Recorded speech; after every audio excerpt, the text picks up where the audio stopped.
Welcome back. It is currently the 5th of January 2025 as I'm recording this. We're set to reopen our doors at Enhanced Cleaning tomorrow on the 6th. We've been closed since the 23rd of December last year to give our team a much needed break. But it's shaping up to be a really, really big year. We've got an avalanche of leads and new customers coming through that we don't even know how to allocate them yet. So good problem to have, but we'll deal with it like we always do. So hopefully everyone else is shaping up to have a good year. If you haven't already, make sure you're setting your goals down. Make sure you're writing things down, because if you don't have goals, you can't achieve them, right? So it's kind of like flying blind. You want to make sure you get those things out of your head and onto paper, and it just gives you a North Star that you can always work towards, and it means you can work backwards on a lot of things. So when you know what you want, then you can do everything in accordance with that. Kind of like having core values in a business, which is something I think we talked about in the last episode. So anyway, shaping up to be a really big year. I don't know what's in the air at the moment, but I've had to deal with a bunch of really rude customers recently, and like these days, I've got a very low tolerance for people, so I just move them on and tell them to go find a different service if they get lippy with me, or if they talk to me in a way that I don't really appreciate. So yeah, I don't know what's in the air. I thought people would be happy coming out of Christmas and the New Year, but maybe Santa didn't get them what they wanted for Christmas, and they're taking their frustration out on me. Anyway, I've got another episode for you today that is about something I just saw online, and I'm like, ooh, I can relate that back to the cleaning business. And it's actually something that my mum sent me on Messenger. Yeah, they're really great for that, aren't they? My mum sends me things on Messenger like 7 times a day. She works full time as well. I don't know how she finds time to watch all these reels and send them to me. But yeah, she sends me too many that I can't even watch them all. But this one in particular caught my eye. I don't know if you may have seen this. I don't know how viral this is. It's been all over the news at some point. But the American shoe company Payless Shoes, they did this, I guess, prank where they opened up a fake designer store to do a grand opening, and they called that store Palessi, which is a really cool name.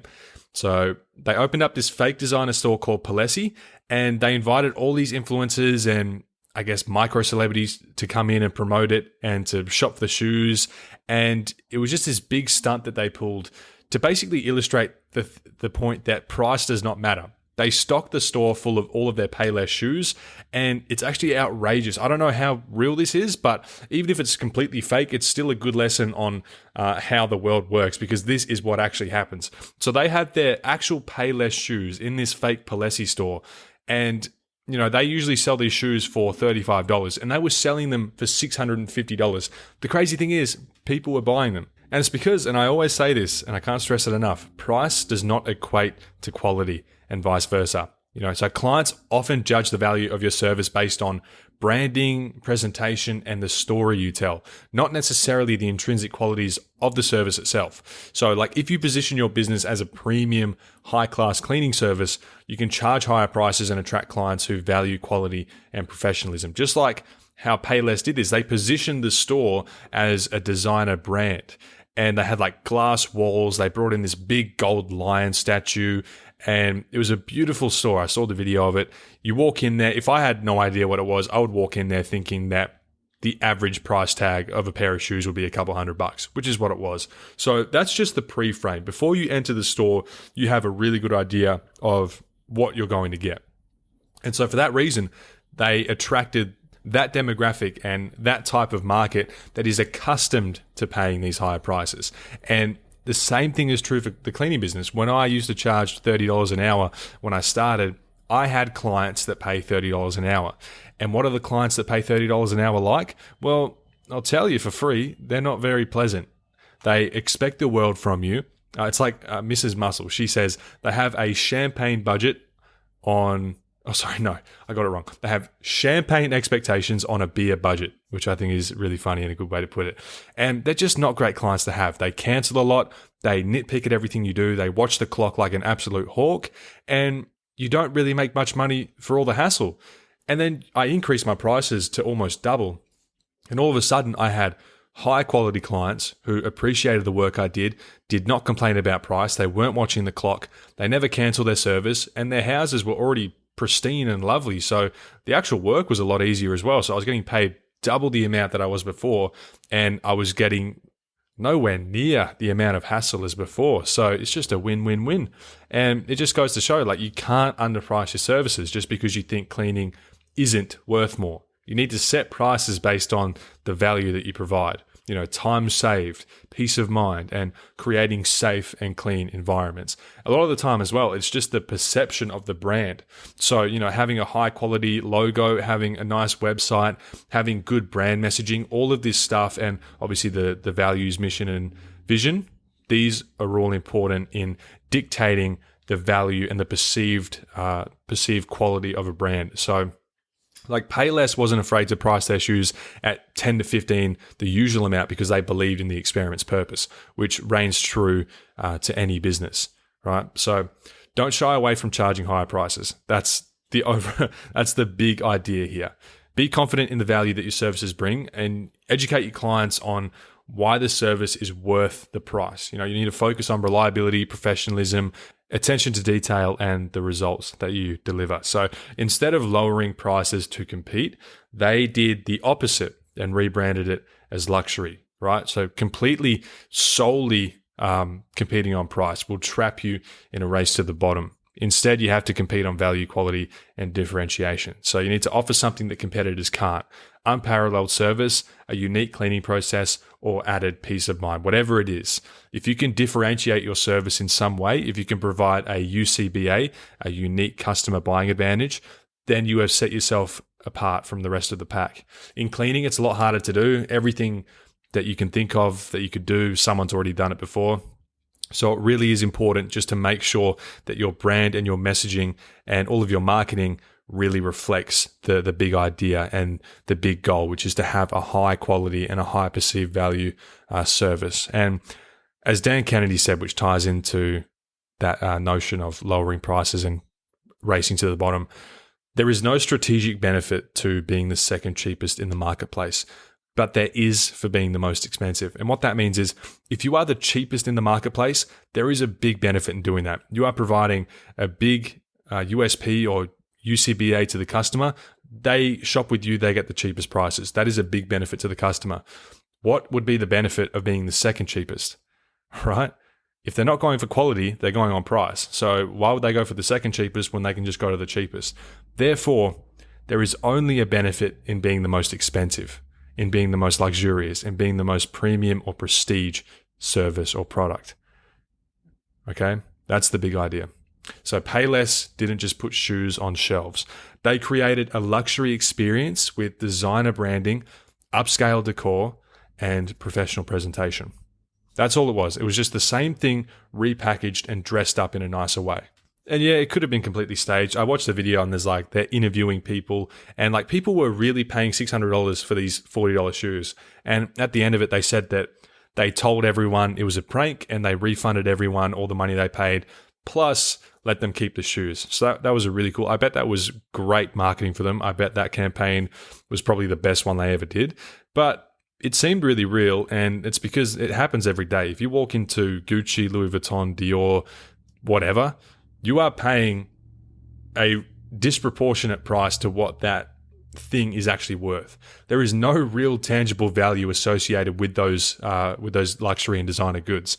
It is just the experience. It's just the status of buying that thing that you do it for. I went to the Gold Coast last October, and I went into Gucci at Pacific Fair. And as soon as I go in there, they greet me with a smile. They compliment my clothes. They ask me about my day. I told them I just went to Movie World, and the lady that was speaking to me, she told me all about how she just went there, and we got chatting about that. So instantly they're building the rapport. Then they take me over to look at some of the stuff that I had an interest in. I'm looking at the wallets. They bring me a bottle of San Pellegrino sparkling water on this nice red velvet platter. And it's all part of the experience, right? And then I'm like, okay, I'll treat myself. I'll buy a wallet and this card holder. Long story short, I spent $1,200 on a little green wallet and card holder. And was it worth that? Is it technically worth $1,200? No, but you're paying for the experience. You're paying for the prestige and the status that comes with buying something like that. So I felt good when I bought it, obviously in the store, being treated like a king. And then you walk out and you're like, what have I just done? Why have I just spent all this money on something to hold more money? right? So now my wallet is worth more than what I have in it. So yeah, interesting. And it is real. All the stuff that we buy in the stores, if you walk into even Zara, it's not as expensive as a Gucci or Louis Vuitton, but even Zara, you're paying $80 to $100 for a shirt that is probably really only worth like 10 to 20 bucks. It's the same kind of quality at Kmart, maybe a little bit better, but not better enough to be worth 4 times more. You know what I mean? So this really does happen every day. And there's plenty of real world examples out there if you just look around. So I really like this experiment. I found it really interesting, and it gives us a lot of insight into how we should be marketing ourselves.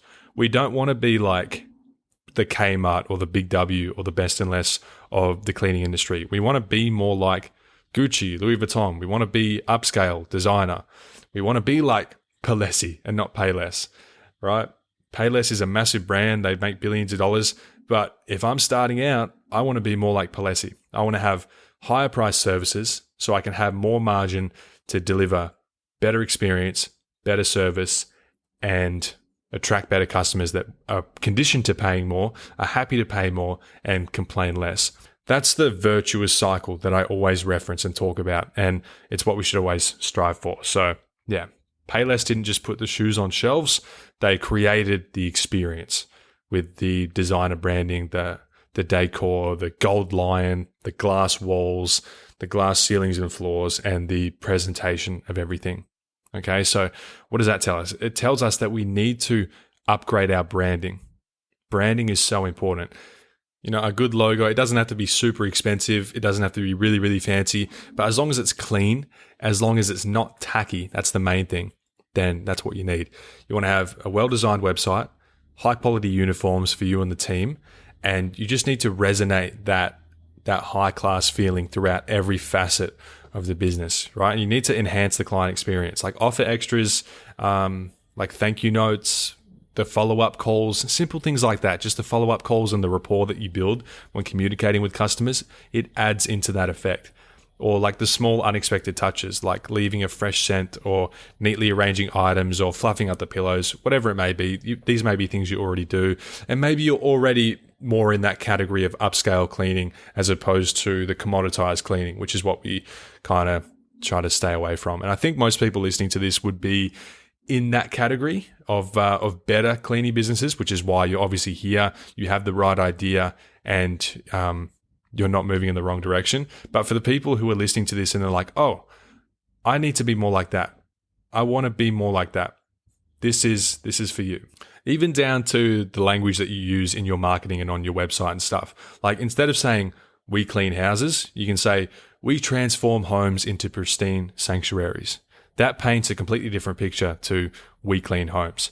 And also, a big thing that Payless did when they did the whole Palessi stunt was they invited the influencers.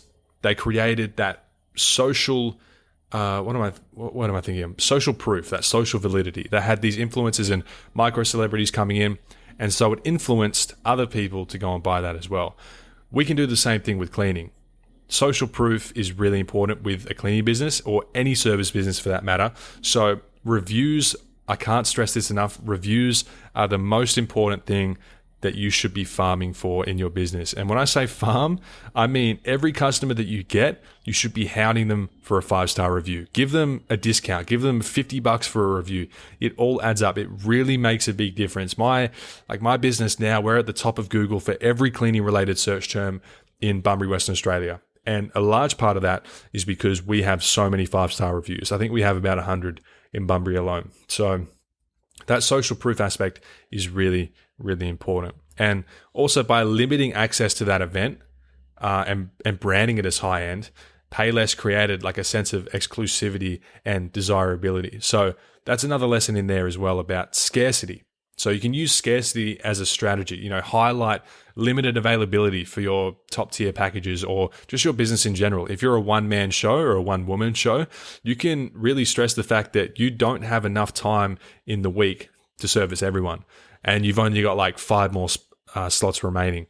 So if you couple that high quality brand and that premium messaging with the fact that you've only got 5 slots available, that also drives up the price and the hype as well.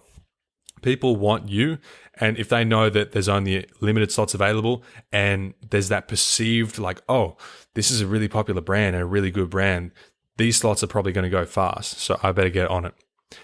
When you create that kind of mystique and that aura about the business, you can command higher prices, right? And so, yeah, they leveraged the social proof. They had that scarcity and that exclusivity, and that all added into the effect. So, yeah, the story of Palessi really reinforces that price is irrelevant without context. And I always say this, price is irrelevant. Price is an arbitrary thing that's up in the sky, and it can be whatever you want it to be.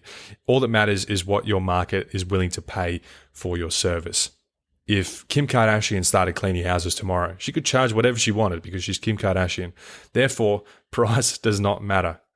So what truly matters is how you position your services and the value your clients perceive. In your cleaning business, you have the opportunity to become a designer-esque brand, not by ethically or unethically deceiving clients like Palessi did, but by authentically framing your services as exceptional and worth every penny. And if you have a few minutes spare, I definitely recommend going and typing Payless Palessi experiment. It's a really, really interesting video, and it's really cool how they set all that up. And I think it is actually an authentic kind of experiment they did. I don't think it was fully set up. I don't think they had actors coming in and doing all that. It seemed very authentic, and like it's not too hard to believe that would be real, because that is just the way the world works. So yeah, very, very cool watch, very interesting, and a really good metaphor into how business works. And we can take a lot of takeaways from that and implement it into our businesses. So just remember, price is not irrelevant. Don't be afraid to up your prices. I know it's scary. When I went from $30 an hour to $60 an hour a couple of years ago, it was definitely daunting for me, and I was worried about if people were going to be willing to pay that price, because I was just this dumb kid that didn't know what he was doing and was scared of the world and scared of people. But the hardest thing to do is to take that first step. So once you do that, everything becomes so much easier. And if you're in that position now where you know that you need to increase your prices, take this as a sign to do so, because it's hard either way. Like, choose your hard. It's hard having low prices and not making enough money. And it's also hard to increase your prices and step out of your comfort zone and potentially face backlash and whatever else comes with it. I choose the latter every day. I prefer to make more money and deal with whatever problems come with making a bit more money. So yeah, hope you found that as interesting as I did. Probably not though. I'm a bit of a freak. All I think about is business and marketing and stuff. Everywhere I go, I see things and I'm like, ooh, how would that work in a cleaning business? Or how could I implement my knowledge and my know-how and make that better? It's just how my brain works. People hate it. All my friends and family, everywhere I go, I'm just talking about this stuff. But this is my passion. It's what I love. So I'm going to keep doing it. And yeah, next week's going to be hectic for us. So I'm trying not to think about it too much, but hectic is good in business. Hectic is good. More leads, more customers, more chaos.